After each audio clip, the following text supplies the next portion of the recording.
Good morning, church. What comes to mind when you think of the desert or the wilderness? I think of extreme temperatures, unforgiving terrain, and a lack of clean water.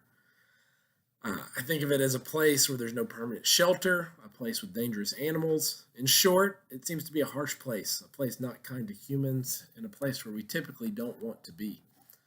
The desert or the wilderness is a common theme in the Bible. Here's a few examples.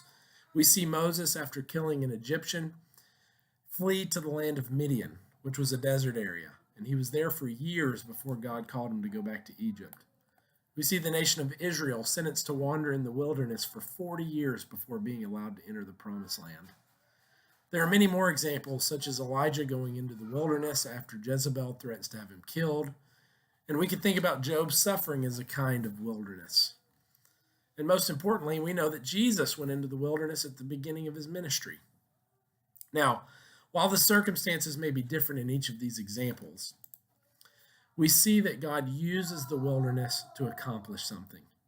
There may be an element of punishment in some of these stories, but not all.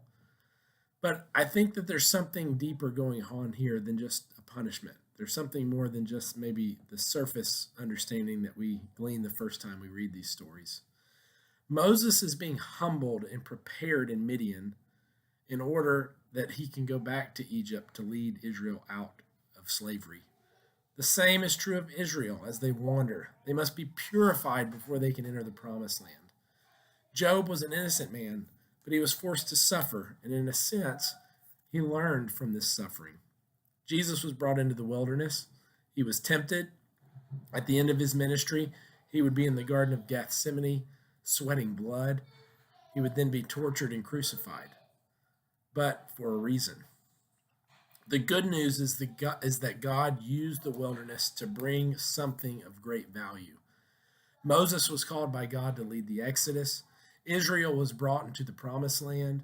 Job heard from God himself. And Jesus saved the world and is now sitting at the right hand of the Father. Back in 2020, the night before my wife and I and our business partner had to shut down our restaurant, I had a friend that came back into the kitchen where I was cleaning. He was a guy who had been through a business failure himself, so he kind of knew the position we were in. He gave me a big hug and he told me how much he enjoyed our restaurant. And then he told me this: God doesn't waste any suffering.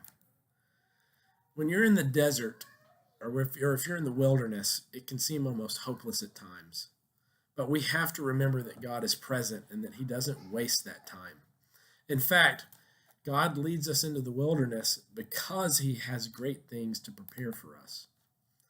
Now, whether our own failures lead us into the wilderness or we're brought there through no fault of our own, we know that God is not going to waste that time.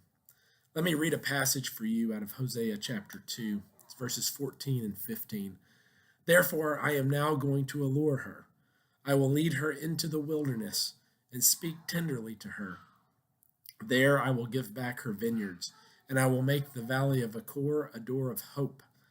There she will respond as in the days of her youth, as in the day she came up out of Egypt. The context is that Israel has rebelled, and this rebellion has consequences, but God is planning to restore them. God calls them into the wilderness. It's a barren place, but it's a place where God's tender voice can be heard. Not that God doesn't speak in other places, but as C.S. Lewis says, pain insists upon being attended to.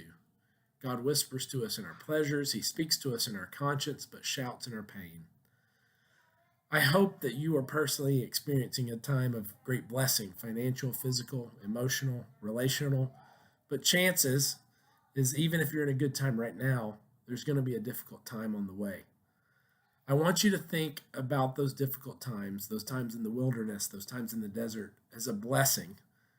It is a time of preparation for us to hear God, and there's nothing greater than to hear the voice of the Creator. Let me read to you a quote from A.W. Tozer. It comes from his little book called The Root of Righteousness. And he says this: It is doubtful whether God can bless a man greatly until he has hurt him deeply. God actually rises up storms of conflict in relationships at times in order to accomplish that deeper work in our character. We cannot love our enemies in our own strength. This is graduate level grace. Are you willing to enter this school? Are you willing to take the test? If you pass, you can expect to be elevated to a new level in the kingdom. For he brings us through these tests as preparation for greater use in the kingdom. I want you to think about this because there are times of life that are easy and there are times of life that are difficult. And I will say that God is using each and every one of those moments. He doesn't waste any of it. He redeems that which we squander. I'll be praying for you. Please pray for me. And Lord willing, I'll see you next week.